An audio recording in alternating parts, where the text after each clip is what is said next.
You know, for centuries, there's this one line in the Bible's book of Revelation that has sparked just endless debate. This mysterious thousand-year reign. Is it a literal kingdom in our future, or could it be something else entirely?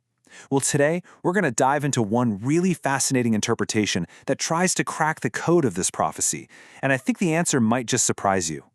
So this is it. This is the verse at the very heart of everything. Revelation 20, verse 6.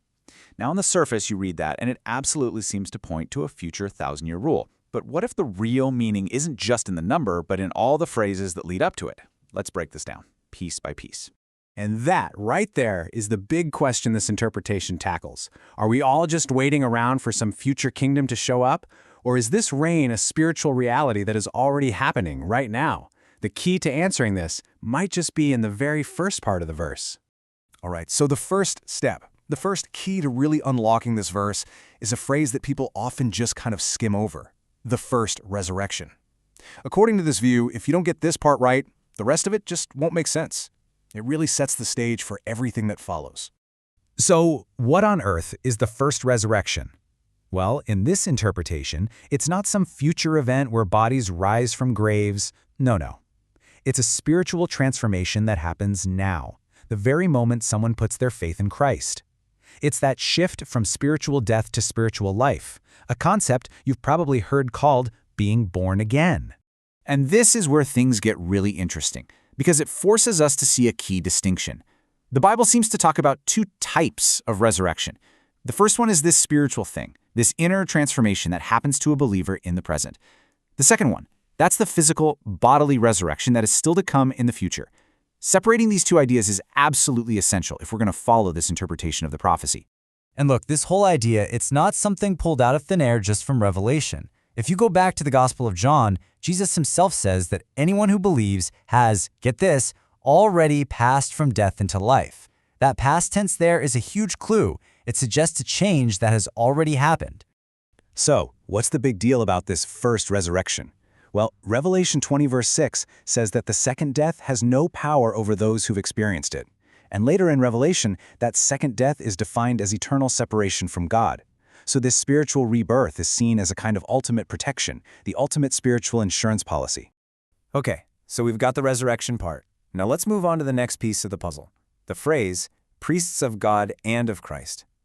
This might just sound like a simple title, but within this interpretation, it holds a really deep meaning about the nature of divine authority itself. Now, here's where we get a little nerdy, but stick with me. Diving into the original Greek gives us a fascinating clue. The grammatical structure of that phrase, tou theou kai tou Christou, it points to a single unified authority. It's not priests of God and also a separate group of priests of Christ. It's one priesthood under one single combined authority. And this isn't a one-off idea, right? This concept of a single unified authority pops up all over the place if you know where to look. Revelation talks about one throne, not two, for both God and the Lamb. Jesus talks about sharing glory with the Father before the world even began. And then after his resurrection, he claims all authority in heaven and on earth. The message is just so consistent. God and Christ operate as one. All right, here we go. The part everyone talks about, the 1,000 years. Is this a literal countdown on some divine calendar, or could this number actually symbolize something else entirely?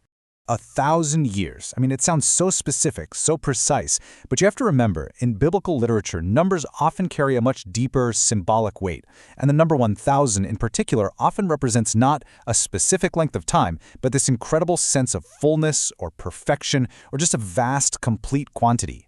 And you know where we find a major key to unlock this? We have to go back to the Old Testament. In Psalm 84, the writer says that a single day in God's presence is better than 1,000 days anywhere else. Now this sets a huge precedent. It's this idea that the quality of time with God is way more significant than the quantity of time.